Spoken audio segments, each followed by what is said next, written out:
Sasha. Sasha Stone? Yeah, Sasha Stone. Yeah, he's a good man. He is, and he was saying wonderful things about all of you. I was telling you about our round table, and he loves all of you guys. Had wonderful, wonderful things, especially to say about Jen. So very lovely. Aww. Very lovely. And we had a great show, mind-blowing show. Yeah, I bet it's amazing. And I can't wait to watch it. Where's that going to be streamed, Charlie? They tried to get it live because Sasha was sort of thinking that this would go viral kind of thing. And then Sasha was thinking that they were working to make sure it didn't go live because they tried like 10 different things to get it to go live.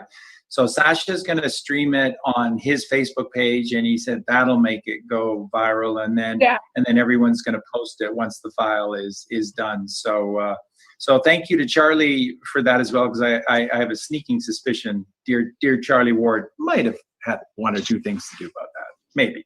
Yeah, it's fascinating, isn't it? It's absolutely fascinating. Well, I'm learning that we just get into a conversation without the formalities and just the one thing that people are connecting to, Charlie, Laura, and Jen, sound all the bollocks. Yeah. And the one that, I hit 100,000 subscribers 3 days ago, and I'm up to 109,000, and so I've got 9,000 in 3 days, and it's just like, really? Well, what? I've now got people making videos about me. And I've been in contact with them and saying, you're advising people on the financial systems, and why are you coming to me? Because I'm not a financial advisor. And they said, but you've got more information about what's happening with the quantum system than we knew. And one guy did what I love. He's actually done his own research, and he's got a whole file, and he's just typed in the word quantum, and he's gone through the whole hundreds of pages of documents, and deep inside the documents, it's all hidden there.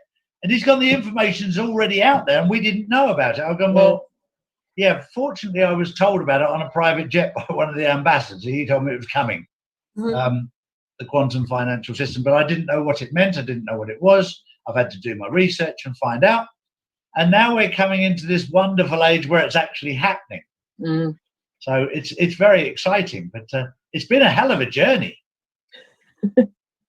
Definitely. Do you think the executive orders this week, Charlie, are really, really showing that we are moving swiftly now towards this quantum financial system? 1,000,000%. And one thing that upset me this week, I don't normally get really pissed off because I've learned to rise above it. But one of the biggest announcements was made this week about the deal between Israel and the United Arab Emirates. That is massive. Massive. I don't think you've got any idea how big that is. It puts Iran back in its place. It puts Saudi Arabia in its place, and it makes the Middle East and the Jewish world come together. That's right. Wow. And who does that? Cyrus does that. The Isaiah chapter 45, the 45th president, Donald Trump. Cyrus does that. Wow. What he's achieved this week is unbelievable, and yet the mainstream media just have not really gone with it at all, and it just shows you how corrupt and evil they are. And it's taking people like us to bring the truth out there. And the only reason, Charlie, that you, me, Jen, and Laura are being listened to is because we make sense in a chaotic world. Yeah. What they're being told doesn't make sense, and they're starting to go, it doesn't make sense. I'll give you one little example. There's a guy in the UK who got fined yesterday for wearing a mask in a car with glasses, because the steam came out of his mask and went into his glasses. So they said you can wear glasses, but you can't wear a mask. You've got to wear one or t'other. You can't wear them both. So they fined him because it was dangerous driving. Oh, my God. And then you realise, look, I was told right at the start of this that Boris Johnson's mandate was to create confusion and fear. When you look at that, he's done a phenomenal job. for a complete tosser. But he's done his job. But it's complete confusion and complete fear. Yeah. Yes, gaslighting the general public, saying one day you don't have to wear masks and getting everyone excited. Then the next day, oh, actually we've changed it and you do have to wear masks. Yeah. And everyone's just going like in a state of confusion. But I do believe, and as Charlie says, I mean, and a lot of people do say, like, this is to wake up the sleepers. It's like they have to go to the extreme tyrannical sort of like edges, so that people, even the most comatose amongst us, can go, hold on a minute here. 2 and 2 does not equal 5. 2 and 2 equals 4. Yeah. It does. No matter what the government says, it does. And they're just having to wake up now, and that seems to be the remit that all the governments have been given. Would you say that, Charlie Freak? That's true.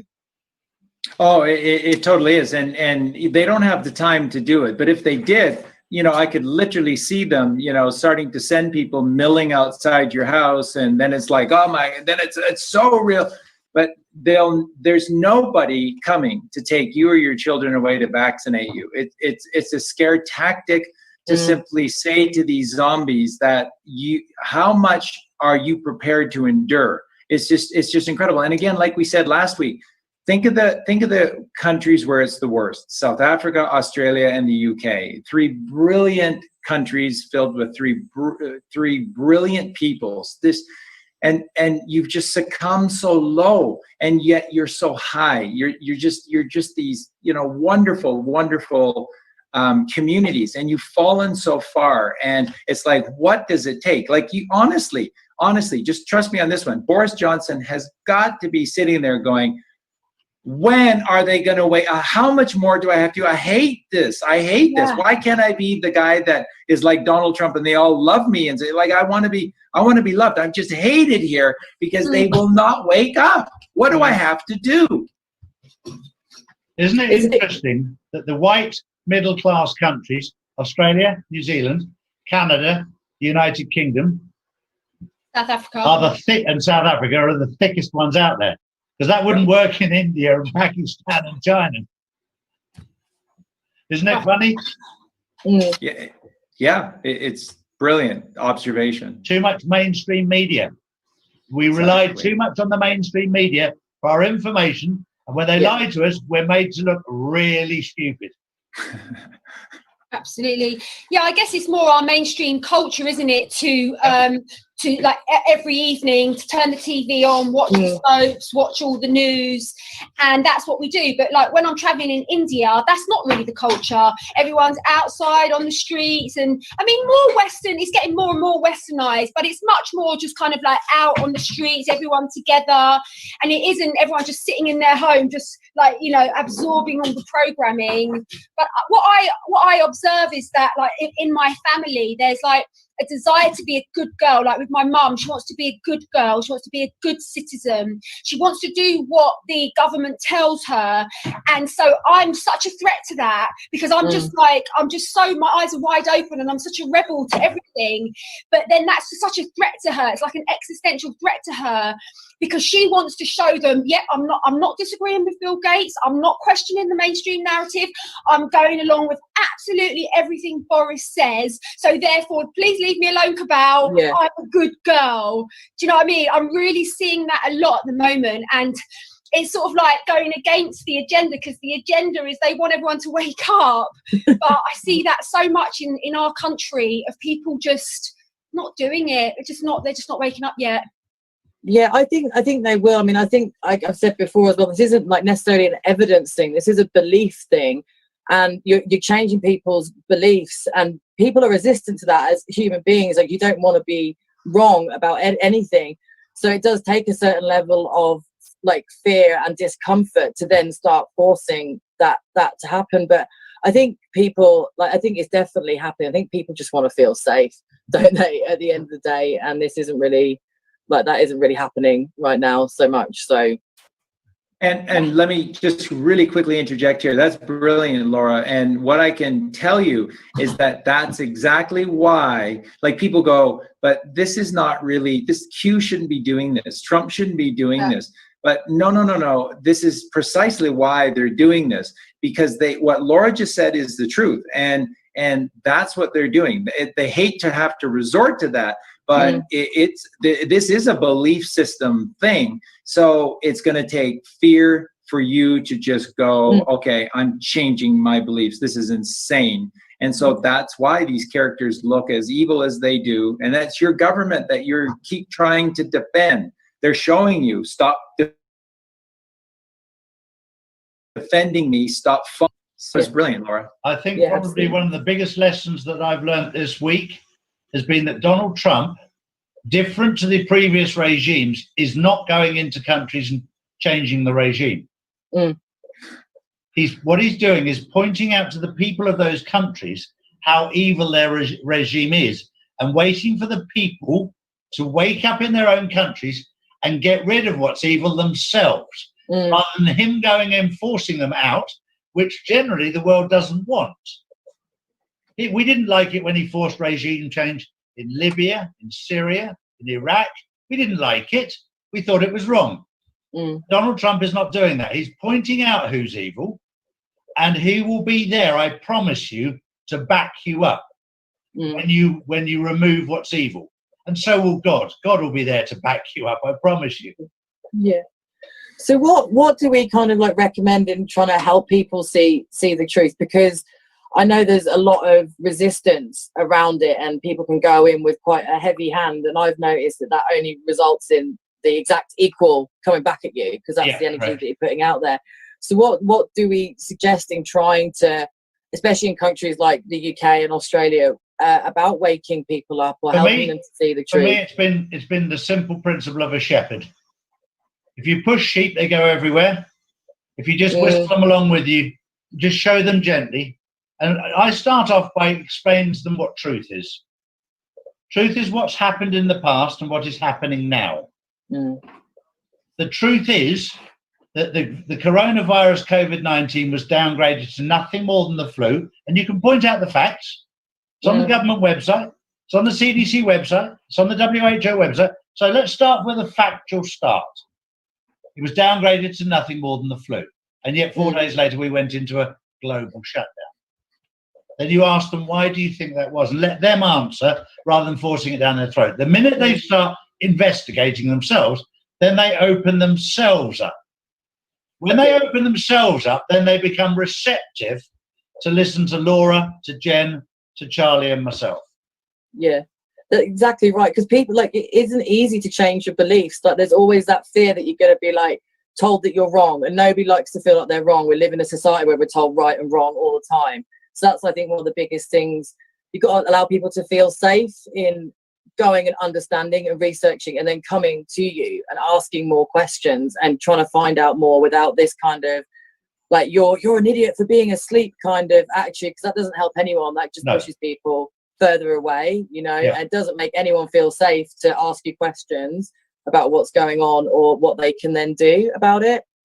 Yeah. I mean, what I've noticed is that it's normally the people that we would term asleep that are going on the attack.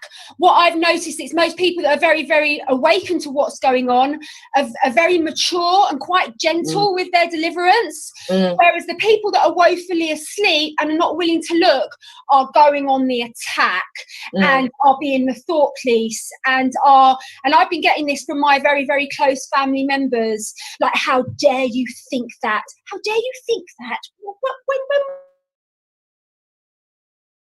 was that acceptable to say? And I said to my mum, I said, but mum, they fudged all the numbers. I said, I said, even if you stumped your foot and you died in hospital, they would say that you've died of COVID. She said, no, they didn't. No, I said, mum, they did do that. Now, obviously, it's come out, and they even reported it on the BBC. So I'm thinking, well, what's my mum going to say about that? And do you know what I think she'll say? She'll be like, oh well. Yeah. oh well. Yeah. I did 10 hours of study on the death figures for the first 4 months of the year at the start of the year in one of my videos. And the top line of all the deaths of every kind hadn't varied for the last 5 years.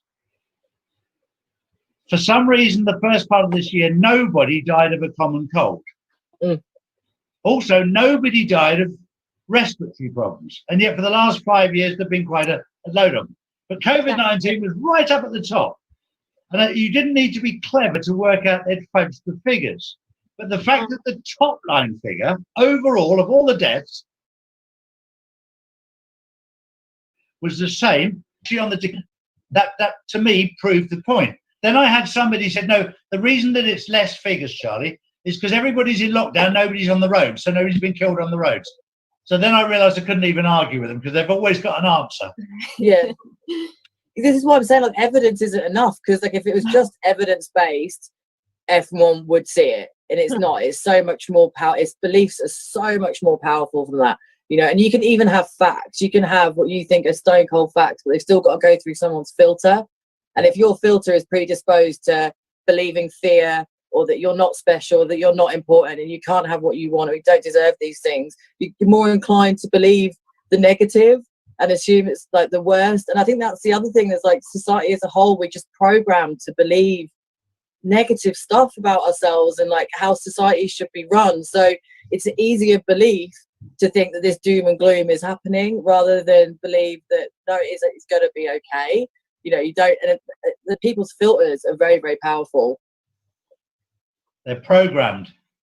Yeah, we've all been through it though. Like that's, you know, we all have been conditioned. We've all been programmed. Even sitting here right now, that's a program and a condition, because it's just a more serving belief for us. But you know, at the end, there is only one truth, and everything else in this matrix is a program or a condition.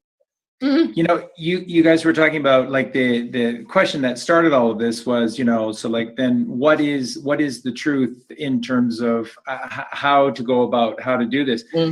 Just examine the word truth, because again, that's the book that I'm writing. We'll just work so hard to get it finished sooner than later, but the hieroglyphics of the English language, and all of these words, all these letters are hieroglyphics. They're powerful holistic meanings. They have holistic stories within each letter. You need to know them. So when you look at truth, it's two words or two symbols, and it's T and Ruth. And it strikes me, Colleen brought this up last night. She's a brilliant one, that girl. And she was saying last night, you know, how in our society, everybody knows the word ruthless, but nobody knows that there's a word called Ruth. Now that's disturbing. That's deeply disturbing, because what does ruthless mean? It means to be without Ruth. And everybody knows, everybody's heard, because Hollywood movies never stop using the word ruthless. So we all know what that is. But what does Ruth mean? I don't know. When you start doing the etymology on the word, it literally goes back, you know, to the story of the Magdalene. So it's the mother, and it's just, it's care and compassion. So what is a person who is filled with Ruth? It's care and compassion. So what's the letter T? Letter T is the cross, which is the fourfold nature of man. And, you know, there's only one way to exalt ourselves. That's to the east. That's where the tribe of Judah went. And whether you go north to the false intellect, or you go south to pure emotion, or you go to the west, which is the lust, greed, and violence, all of those directions, north, south, and west, they all take you away from east. Only in the east lays the answer, because that is the rising sun. Every day we are healed again. Every day we are washed clean again by the rising sun. Just cast thy net to the right. The east is to the right. The east is to the right. And so when you examine this word, T, Ruth, that's the truth. That's the truth in plain sight. So our fourfold nature is to cast our net towards Ruth. What is Ruth? That's the sacred mother. Where does she exist in our organized society? Nowhere. We live in the Babylon deception. What is the sacred? She's shaking her booty, and she just got a boob job, and, you know, and plastic surgery that's not feminine. You know, we say, you know, that we're coming places in the world because, you know, Hillary Clinton was talked about becoming the president of the United States, and Theresa May was the prime minister of the United Kingdom. Those aren't women. Like, I'm not kidding. Whether they are or aren't is a whole nother story. But I mean, to be a feminine being, you have to be of the mother. Though they're not; those two aren't of the mother. Margaret Thatcher was, the first, powerful leader in the history of the. She wasn't a woman. I don't know what Margaret Thatcher was, but she certainly wasn't the caring. There's no passion in any of that. They would never allow a woman to be the prime minister or president of. And so so how do we do this? Ruth. Show the care and compassion that Chalrie talked about, that both of you just beautifully shared as well. Show that care and compassion. Keep it, like Chalrie always says, keep it simple. And what I always like to do is focus on the commonsensical things. What they're saying is just idiocy. It's commonsensical idiocy. What we're saying is commonsensical practicality, logic, and reason. It just makes sense. And theirs doesn't make sense. So that's it. Ruth. Truth is Ruth. That's rather nice, because my grandmother was called Ruth. My mum's called Ruth as well. Beautiful names. Beautiful names. Maybe we are connected. We have the same surname.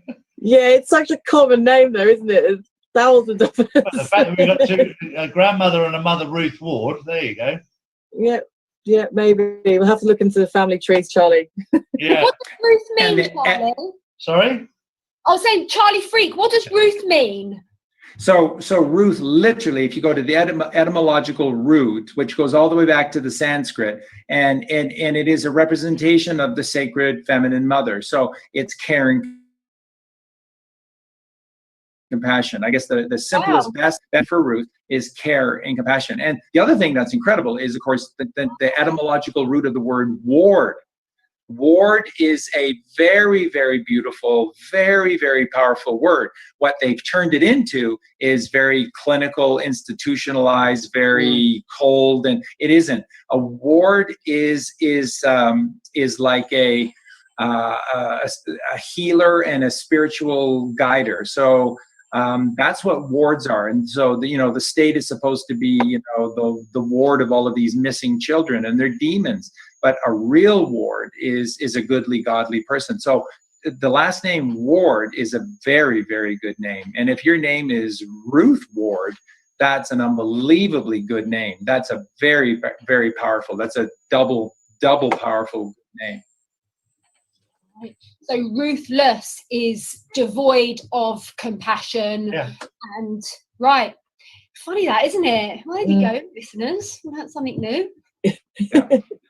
Hollywood. If you learn something new every day, then it makes life worthwhile. The day you stop learning is well, in sales they say the day you stop learning is the day you stop earning. But in the real life, the day you stop learning, you stop everything, because there's so much to learn from, and so many people. This is one of the biggest blessings of what we're doing right now. Is the four of us wouldn't have come together if it wasn't for what we're going through.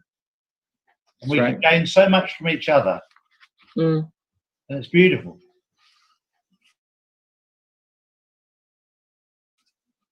Yes. So what have you learned this week, Charlie? Enormous stuff. One of the things that I was going to throw out there just to see if anyone wanted to talk about it, but it's something that Colleen and I suspected, and we got a very cryptic confirmation. Oh, by the way, I said this on our show with Jen yesterday. Boy, was that an amazing show. That's going to be yike. That podcast yesterday, Jen. Thank you. That's wow. You guys put me through you put me through the works. Yesterday, though, wow. I wanted to ask one question about that, Charlie, that quite a few people have asked me. We spoke about Hitler, and then we went down a few rabbit holes about learning about Hitler. But then, isn't it Merkel, Theresa May, and Obama's mother are daughters of Hitler? Is that correct? Well, there's no empirical evidence of that has been provided. Although there are images that I've uncovered of in very private settings. So then that kind of tells that it could likely be the truth. But there are images of Eva Braun and Adolf Hitler with two girls, and these were not publicly taken. These were always private, and they were very, very young girls. So is it possible that Angela Merkel and Theresa May could have been the daughters of Eva Braun and Adolf Hitler? It's quite possible. Hitler saw himself as the father. He was kind of like the conduit to God. So he saw himself as a father figure, and he did not want to have a personal life. He just wanted to be just pure and clean. This is the thing about when you start to learn the truth about what was actually happening in Germany. It's just completely opposite of what you'll see on the History Channel, or what they have the nerve to teach as truth. And he went around everywhere as like a saintly, godly individual. And all you have to do is just look. You can just look at still photos, let alone a video that exists of Hitler going everywhere with all of these make-work projects to make Germany and empowering the people. Incredible stuff. And when you see him arrive, everybody just went bonkers, because it's like having Jesus Christ, come down and hang out with you for a while. It's like God, or that's how he saw himself, as this conduit between the goodly, godly righteousness of God and himself. And that's why he wanted to keep his relationship with Eva Braun very, very quiet, because he didn't want especially the women in Germany to see him as any kind of sexual being or whatever. He didn't want that. He didn't want that at all. So it's possible. It is possible. I don't know. I've never seen any evidence of a third child, so I don't know. But again, it makes perfect sense for the cabal, because if that were true, what would be the greatest? So they already created a Holocaust against the Germans and then blamed it on the Germans, which is just horrific. Wow. It's just horrible. And then what's the ultimate insult to this man who attempted to change their world and destroy their world through freedom, through an honest day's labor, through godliness and righteousness, to turn him into the ultimate devil all time. Okay, that's brilliant that they would do that. It's horrific, but I mean, it works for their narrative. And then to take their children, seize their two children, make them grow up in absolute hell, and then make them leaders of different countries, and especially Merkel in Germany. It makes a lot of very sick sense, if you know what I mean. Not sick sense, but a sick sense. These are very, very, like Charlie always says, and he's right, these are sick people. These are depraved, sick people. So things that I've demonstrated to people about Hitler, I have no connection to this at all. I did the research because I discovered some things, and it led me further and further and further. And the further you go about Adolf Hitler and about Nationalist Socialist Germany, all you do is you just go, wow, oh my God, wow, how wrong did we get this? So, and now my heart is inflamed by this subject matter, because it's just the worst lie. It's upside down. Wow. It's such a paradigm buster, like hearing you talk about Hitler. Like, it really is. And like, people in my community are like, oh my God, Jen, I can't believe he's talking about Hitler. It's a big one, isn't it? What do you think, Charlie? I mean, are you getting that from your community? Look, I've never even gone down the rabbit hole of Hitler, I'll be honest with you, but I have met two people. No, I haven't. But I've had the privilege and honor of meeting Osama bin Laden, who was very, very different to what I was told. He was one of the nicest men you could ever meet. Very humble, 6'7" tall, with a very quiet, gentle voice. And when he talked, you listened. That's one side. I've also met members of the Gaddafi family, and lovely, lovely family, people of honor. When you see what the media says about both those families, you would think they were absolutely terrible. But I've met these people in real life, and they're very, very nice people. And I was completely in shock. So I won't say I'm surprised because I haven't. There's many rabbit holes I haven't gone down. I've gone down plenty of them, but I've only been going on this proper journey for 3.5 months, and I've done 160, 170 videos, and we've accumulated a few followers, and it's sort of become a bit of a full-time job. And I've been pointed to a number of rabbit holes that I know they're there. There's a couple I've looked down and come straight out of to do with the children. And the funny thing is, everything that's happening right now comes back to the children. Yeah. Everything. Doesn't matter which hole you go down, it comes back to the children. Yeah, it's the one thing they all have in common, which is why it's so important to reveal it to people, because it is going to break people's hearts. Yep. It's still ongoing, but that is one of the things that is going to probably help for a lot of people to see the truth, because trust is already wavering in these institutes, but it's not enough.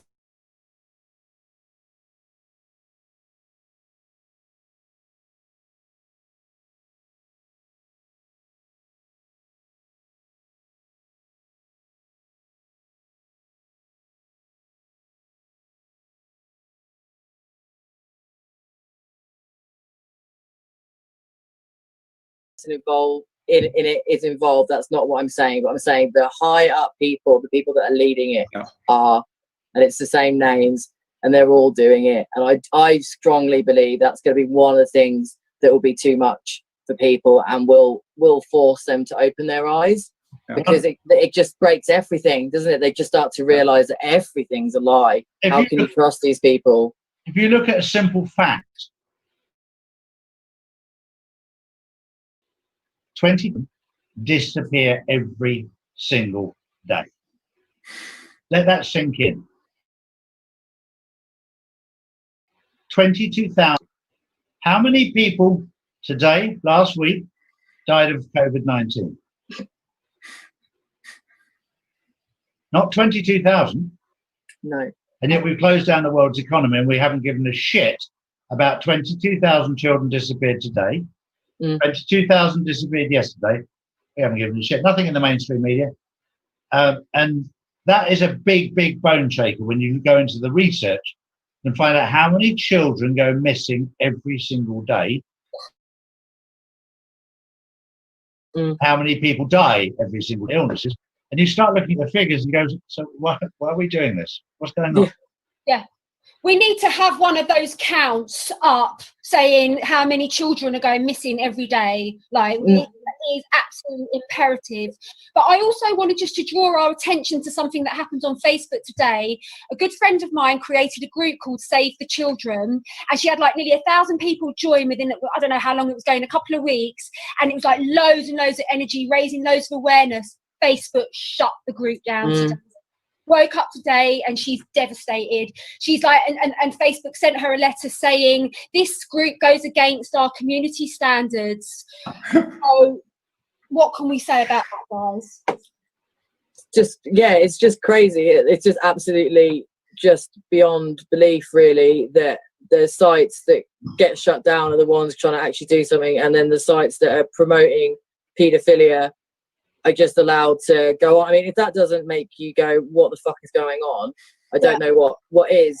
It's just, it is just censorship,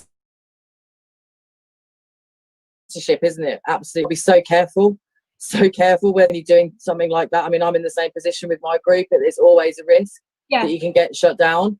And I'm open to suggestions about how to get around that too, because I want people to have their voice be heard, but at the same time I've got to be mindful of trying to keep under the radar a little bit, just for now, just to kind of get ahead a little bit on it.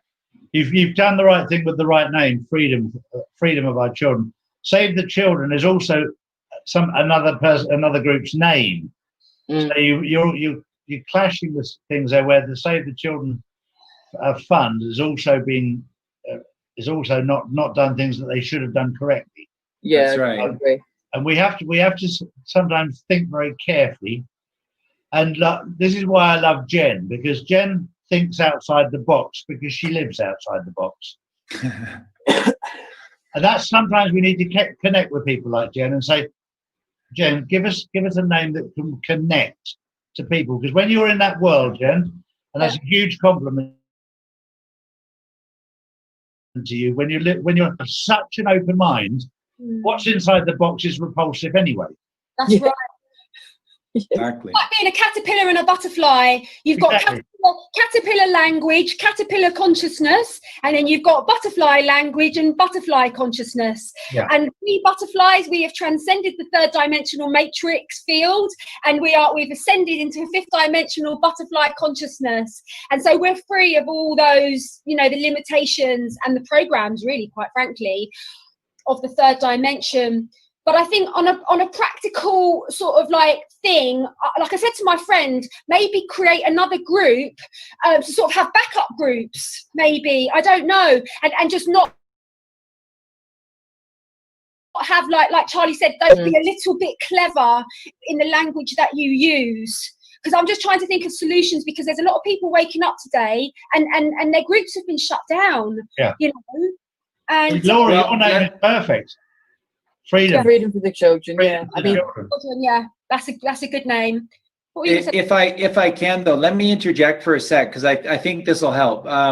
Trump has an executive order done. It's done. I've actually seen the first page of the executive order, just a copy of it, and of course it's not really doing anything but just giving back what it was supposed to be. So remember, social media was first created by the government, the American government, because they created it as a means for people to freely communicate with one another through these alternative channels. And so the very basis of it is they cannot be censored. And so all of these companies, and remember, until very recently, they were all receiving huge kickbacks from the American taxpayers for providing this service. People just don't realize this. So these people are making billions and billions of dollars off the back of the American taxpayer. And then now they're censoring what simply can't be censored, because the very nature of the social media is for people to freely communicate. And it's owned, the social media, just like the TV airwaves, they are owned by the people. So they've been taken away from the people, and we just go along with it. So Trump has an executive order, and all it's going to do is just going to state the obvious, which is that you cannot censor in the social media. And so they're just waiting, because they need the social media to continue to just be so bizarre that people are going to go, wow, like something's wrong. Wow, okay, I get it, something's wrong.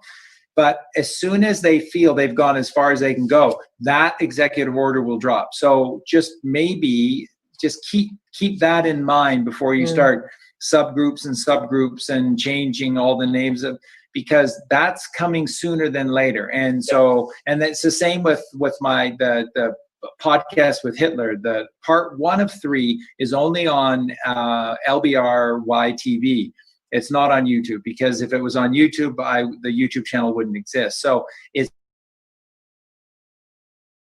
just waiting. And then as soon as that executive order is dropped, believe me, I will upload these things. And so that's coming. That's guaranteed, and that's coming. Do you have a time frame for that, Charlie? It's hard to say. It's the more and more I look at things, it's just going to have to be after November 3rd. It's just going to be after that election. And but I'll tell you, they've done a brilliant job. They've absolutely done a brilliant job. They've tried their best. They've done a brilliant job. And I'll tell you what we're looking at with that November 3rd election. I honestly believe that what we're going to look at is the greatest landslide victory in the history of any, not just Western politics, the history of any political race. This will be the biggest landslide victory ever. And of course, on the back of the presidential election is I believe it is the congressional election as well, not the senatorial, but the lower house is being voted that night as well. And what you're going to see is is 50 out of 50 states that have just cast their net to the right. And we're going to wake up on November 4th and go, holy wow. It's like evil was just taken out of America in one day, in one night. And you're going to look, and the whole America is just going to be the singular color. And remember, all these people, Republicans on the November 3rd ticket, they all have been vetted and approved by Trump and the Q team, all of them. So all of these people will be answerable to the people. So on November 4th, you're looking at a reality in the United States where the entire political establishment overnight just became righteous and good. Wow. Yeah. I never thought that would be possible, but that's what we're looking at. Wow. That'll be an amazing time. That won't take away from the fact that there will still be evil out there, but they won't be in control. There was a beautiful post. Remember how I was, I don't know if we ever talked about it here, but I released it to everyone about a month ago that the Ayn Rand novel, Atlas Shrugged, about John Galt is really the story of John F. Kennedy Jr. The parallels are just striking between that. So I thought, I'm going to go back into that and examine it further. And so I looked back at the 3 movies that they had to be made independently because Hollywood didn't want to make these movies because they tell the truth. If any of you have ever read, Atlas Shrugged is one of the greatest novels ever written, and because it's about you and it's about the answer, it's the way. And so we went into that. I started watching the first movie, and the mark of the movie, I'm rewarded for my efforts because there's a reporter announcing how bad things are, and it's the exact same voice as this Q character called Joe M. And his voice is the exact voice of, and it's our assertion that John F. Kennedy Jr. uses some of these monikers from time to time to get his message out. So that's what we thought, is that John Kennedy Jr. would probably have put his money and his time and effort into getting those movies made because they shadow where we go one, we go all. Because what was John Galt doing? John Galt said what they're doing, which is the Democrat, it's everything the Democrats are doing. It's all 100% what the Democrats are doing is exactly what happens. And it's staggering. It's incredible how Ayn Rand knew that. And then what John Galt does, he says, okay, he made this electrical energy device, this magnetic electrical device that is free energy. And he said, this, you are not taking this and then hiding it, destroying it, or perverting it, or whatever. He said, I'm leaving, and I'm going to destroy the motor of your sick world. And he left, and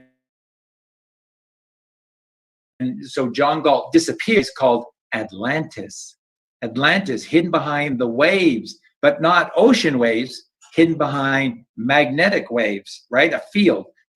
And so what she said is that he was in the Rocky Mountains, and then in a valley in the Rocky Mountains, he had created Atlantis. And then what did he do? He started to take all of these great people, and he said, come and help me, and we're going to get ready to create the alternative to what these sick demons have created. And so where did Lady Diana go? Well, she was killed. Well, maybe she wasn't.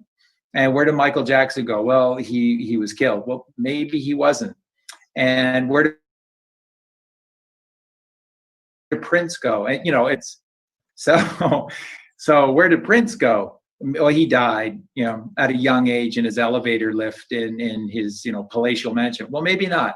Maybe there's a host of people that were all friends with Donald Trump, by the way. Donald Trump reached out to all these people. Michael Jackson, when he was going through his worst hell with all those court trials and stuff, Michael Jackson moved in to Trump Towers. Yeah, was hanging out with his kids. Yeah, so that's what's Donald Trump doing, letting crazy child molester Michael Jackson hang out with his kids. Well, maybe he's not a child molester. Maybe he just loves because he was raped and brutalized by his father and society. So it's just incredible stuff. It's just incredible stuff, guys, what is coming and what they've been doing behind the scenes. And I just hope, Colleen and I hope that there's more and more and more and more that we're not aware of these people that have faked their deaths and have been working behind the scenes. We're told we received a cryptic message from the Q team saying yes. So, and the average person would never know that it was a message, because you have to be able to decode. So, and I'll just quickly share, we received an incredible tribute that we think is from JFK Jr. about 5 days ago now.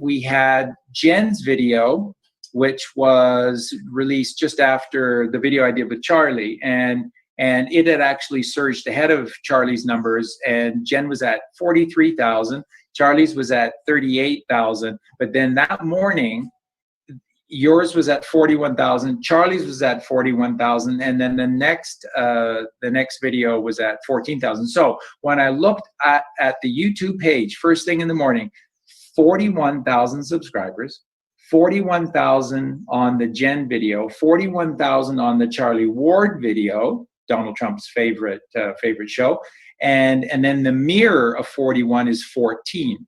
And so it was 41, 41, 41. 4 plus 1 is 5. 5, 5, 5. Do the gematria on John F. Kennedy Jr.'s name. What's the gematria on his name? 5, 5, 5. Wow. That's a message. There's no, you could try to, there's no explaining that away. No, that's a calm. That's a calm. That's a communication from them. And it's kind of like a thank you for working hard and doing your job. And it would come that way, because that's how they communicate with us, is in these comms. And you have to be able to see them. So that was incredible, because the confluence. And then right after that, our subscribers started to go up again. Right away, started to go up again, started to move again. So there you go, 555. I don't know why they manipulate the figures, because I've asked them twice where suddenly I've just seen the numbers being chopped, but in accurate, like 5,000 have just disappeared. Yeah. You just go, why? So I've made a point of asking the question why they just lopped off a load of, you can't get exactly 5,000 subscribers just disappear in 1 minute, literally in 1 minute. Yeah. And I had the 2 screenshots, because I'd just screenshotted it. Then it suddenly dropped, and I went, oh, I've got to do that one again. And there was 1 minute between it on the clock, and 5,000 disappeared. And you're like, really? It was great karma that I'd taken the first picture. Yeah. Welcome to their world. Exactly. Wow. I'd love to say something about Michael Jackson, because obviously when it all sort of came out, the mainstream media, they really, really went for it, didn't they? About like programming us all that he was really evil and he was a pedophile. Yeah. And it was back in the day, and so none of us were truthers particularly at that point, and I think we just sort of went along with it. But now, looking back, using critical thinking, if the whole entire media and Hollywood are paedophiles and they're all protecting each other, then that's a red flag. If the fact that they're calling out Michael Jackson, that is proof of his innocence, quite frankly. It is, because all you would have to do is go, okay, well then sure I am, but you were there too, and you were there, and I can tell you names and dates and places and the children involved. I can tell you it all, but he never said any of those things because he's not involved, and they can say those things because they're the ones that are involved. Exactly right, Jen. Exactly. So there we go, guys. To all our listeners, put 2 and 2 together, and it does equal 4. So I said from day one, I'm a father and a grandfather. I've looked at him a million times because I think he's an absolute genius. I'll tell you one thing he's not a paedophile. Yeah. I'll go on record as saying that. He's not a paedophile. His childhood was stolen. He was on stage. He missed out on his childhood. Look, I'm 60 years old. I love playing with my kids. I love playing with my grandkids still. Yeah. I still love playing with them. I'm 60 years old. Does that make me a paedophile? Does it? Fuck. It doesn't mean that at all. And I looked at him and I thought, let me just tell you something. Going back 25 years ago, I was responsible for the security of all the prisons in the UK. Wow. I visited every single prison in the United Kingdom, every single one. Wow. On every single wing. We put the cameras in, we put the access control in. When you see people, when you say that, well, they look a bit dodgy, they look a bit shifty, the sex offenders, they look different.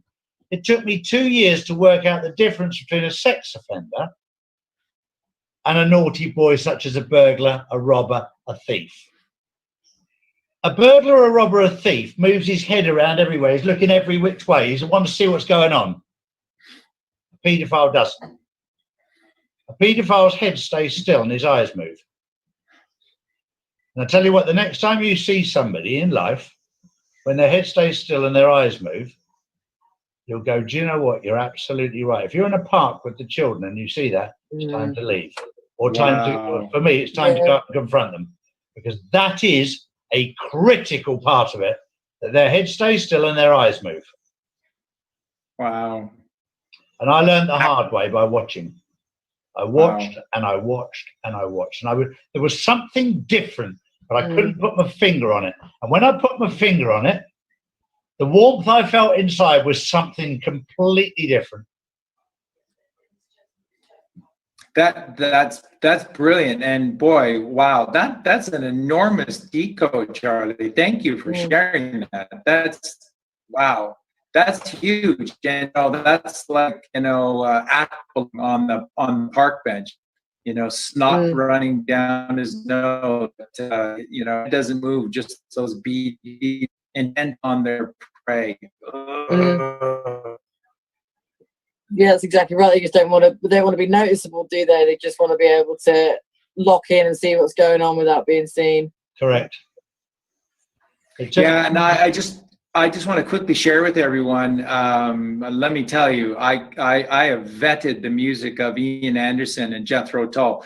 And if you want to find truth in rock and roll music, wow, those albums, especially in the form of the band Jethro Tull, he was just telling it like it was in plain sight. Locomotive Breath. I mean, Aqualung is easily one of my. I think I have it at number 11 or 12 on my list of the 500 greatest albums of all time. So it is pure genius. So yeah, if you're wondering about Ian Anderson and the music of Jethro Tull, that is a good place to gravitate to. He just spoke the truth powerfully. He laid bare the church for what it was.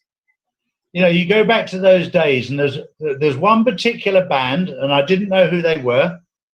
But you think about the name of the band, Rage Against the Machine. Mm-hmm. And then you realize, you know what? They probably knew as much as we do now back then. Yeah. And yet they couldn't connect to the rest of the world. You wonder why a band like Linkin Park spoke just unbelievable truth, especially about pedophilia and about child trafficking. Well, look at who the two, sort of key members of the band were, and they're dead.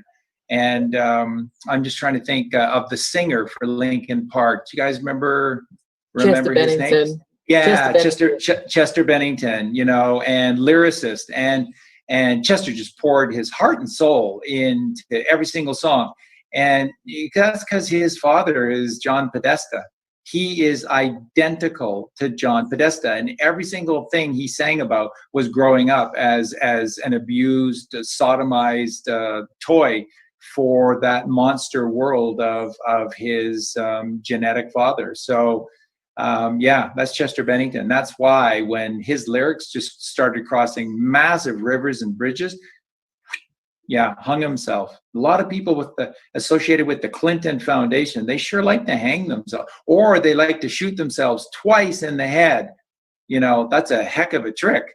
But a lot of these Clinton people who die shoot themselves twice in the head. Their planes crash, shoot themselves twice in the head, and they like to hang themselves a lot. So, yeah, Anthony Bourdain, the famous New Orleans chef, Anthony Bourdain, and oh, he loved blooding, you know, all the recipes he had a blood, and Anthony Bourdain was this spirit cook for the Clinton Foundation, tied to the hilt with the Clintons. And then what is that? David Spade's brother married her, and she was in New York City, very famous. Kate Spade, yeah.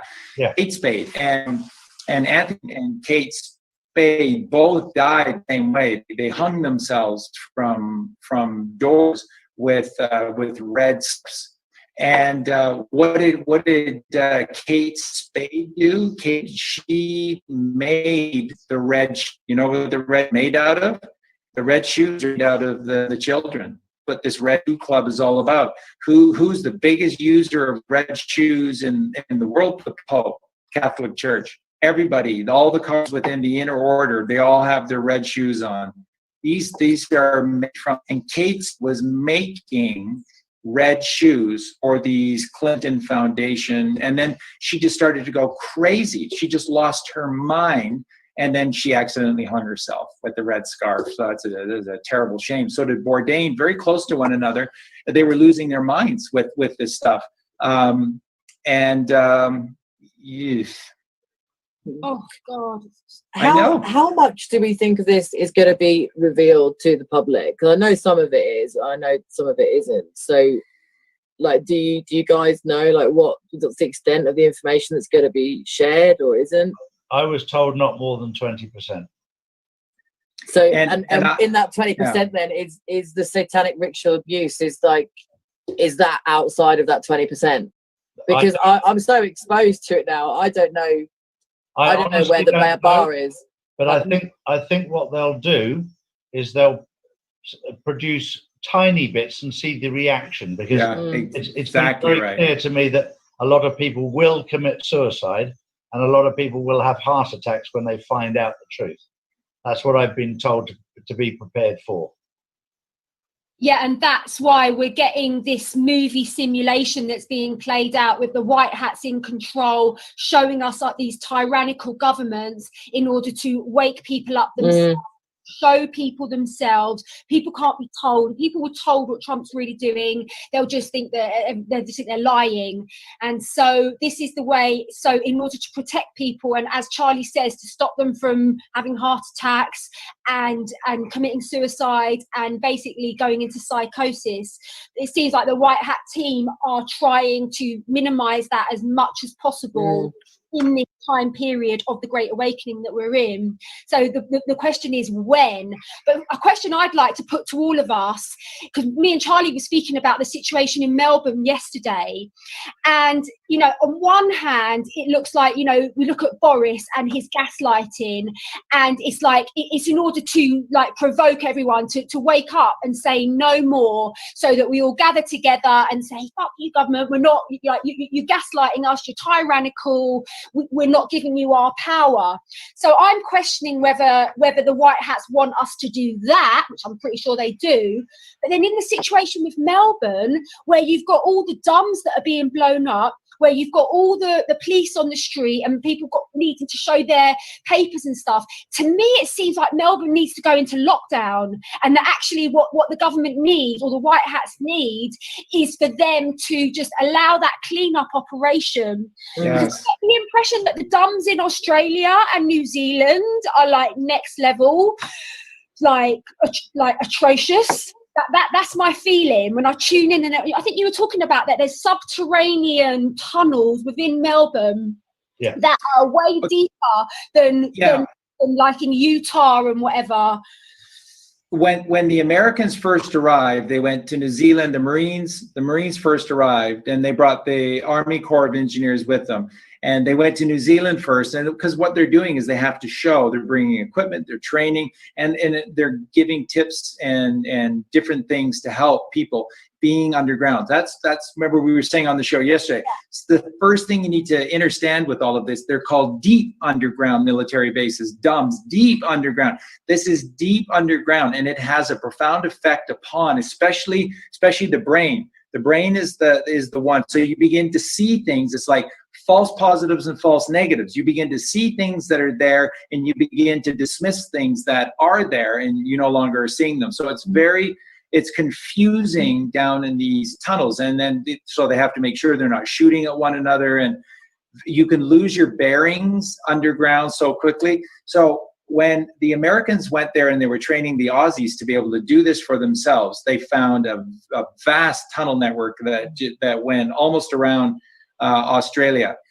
But and then they moved on, and the New Zealanders are doing this, or the Aussies are doing this. But here's the thing: when they went into Melbourne, what happened is they found another layer. So beneath this enormous tunnel system in Australia, I think they started in Sydney. When they got to Melbourne, they described it to us. Think arachnid.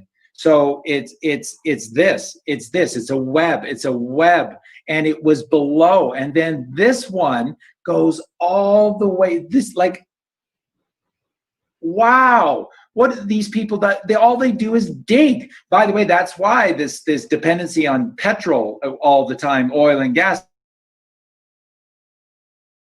because it's the cover ground. If we were pulling everything from the air, people would be going, why are we still underground all the time? I don't know, go away. So it's a good cover for them. But how long?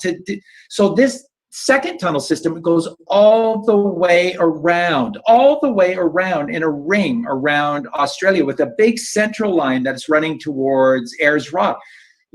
These people are sick.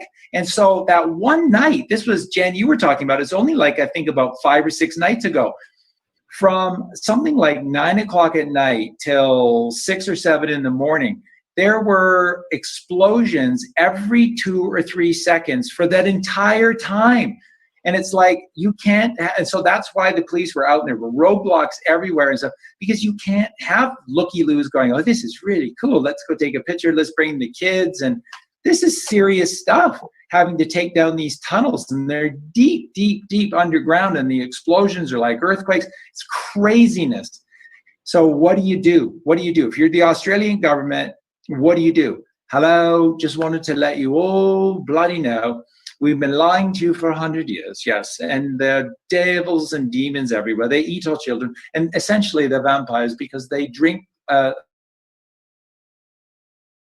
our children's blood to stay young. Look the other way because they paid us well to do it. So I just wanted to let you know all of that. Now, for the next 3 days, do you mind just staying with them? So it's, what do you do? So all they're doing is they're going up restrictions, it's a COVID thing again, and try to scare people to stay inside. Because I don't know what else they're going to do right now. This is insanity. This is insanity what these people have created. Yeah. Wow. I get a lot of questions about Jacinda as well. She seems like the devil's spawn, doesn't she? Sturgeon seems like the devil's spawn and stuff. But they've all capitulated. They're all showing their capitulation to Trump. So this is the thing that started to come out, and I started to get frustrated, and I thought, no, I'll just gonna let it go. Because what started to come out about 4 or 5 days ago is this whole bunch of these vultures that want to maybe just make some views on their channels or something, and they started to just say that now there's this narrative, and it's like the only 2 states that are independent right now in the world, or countries independent in the world of Trump and the White House, is China. They weren't able to take China down for some reason, China and Australia, and it's just Australia because nobody cares about Australia. So now all these planes are flying in every single night from China, and of course now the bad guys are going to take back the world from China and Australia because Trump was not capable of taking down China and Australia. And then through this alliance between China and Australia, they're going to rule the world again. And it's like, wow, no. What's coming in from, what is China known for? It is the manufacturing capital of the world. And they're so good at manufacturing, they're able to turn on a dime better than anyone else in the world. And so what they are producing in China is good, is very, very good. It's very, very important. And they're flying them in as fast as they can to Australia. And it's not bad. But now you have this group of people that are going, oh, I can make a killing off of this because the Chinese are evil and Australia is evil. And I can see how people are getting fooled by this, but you're getting fooled by this. Trust the plan. It's a brilliant plan. Yeah. I trust it, and so should you. Yeah, exactly. I trust the plan too, and that's something in my earlier videos that I kept saying. People said, what is the plan? What is the plan? What is it? I said, I don't know, but I'm just going to tell you, you need to trust it. And I've trusted it the whole way through, and everything they've said has come to being. Everything. And just look at Trump. That I think it'll go down in history as one of the greatest, most important speeches ever at the Whirlpool plant in Ohio. Yeah. What is Ohio? It's the 17th state entered into the American Union. 17. And what was on stage with Donald Trump? There were 17 Whirlpool crates that were on stage, and in 3 languages. These are comms. In 3 languages on the 17 crates, there were 3 words. It's 1 word, but in 3 languages, and it said washer, lavuse, and lavadora. And in Espanol, so it's washer. It's washer. He who washes. It's not like a machine even. It's just a washer is he who washes.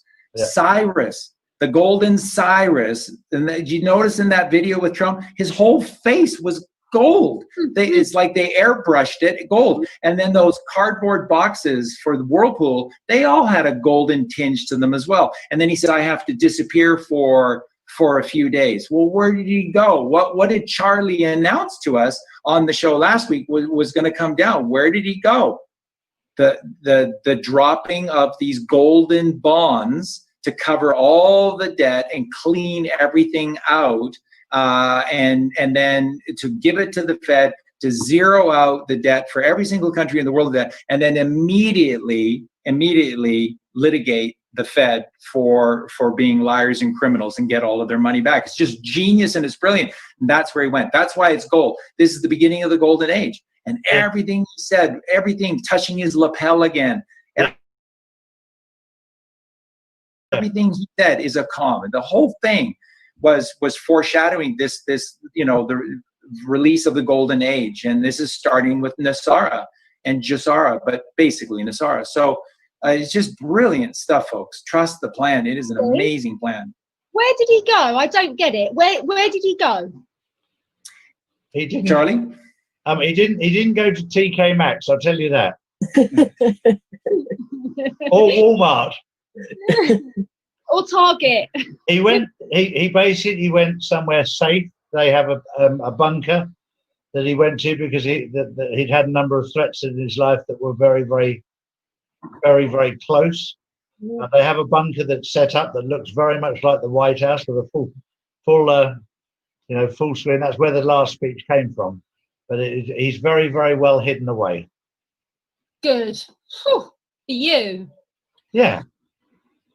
Oh. Well, guys, it's been a wonderful evening yet again. It has, yeah. Thank you very much.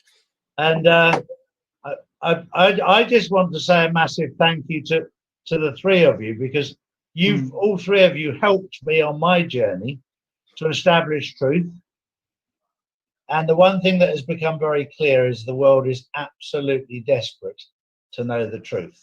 And I'm very good at finding out the truth because I lived in a world full of bullshit. So for many, many years, I was part of that bullshit. So I know what it smells like. I know what it looks like. And now we're out the other side. So when I hear bullshit, I know exactly what it is because I used to live in that world. And now I'm establishing truth, and the difference between truth and bullshit is a million miles away. But thank you very much, Chalrie, and your show is contributing so much to all of us. And incredible, Chalrie. we're loving it, and we're sharing it, and we're really supporting you, and we're so grateful for you and this platform and inviting us on. Definitely. Yeah, thank you very much. Well, no, thank you very much. And if I ever get above my station, give me a slap.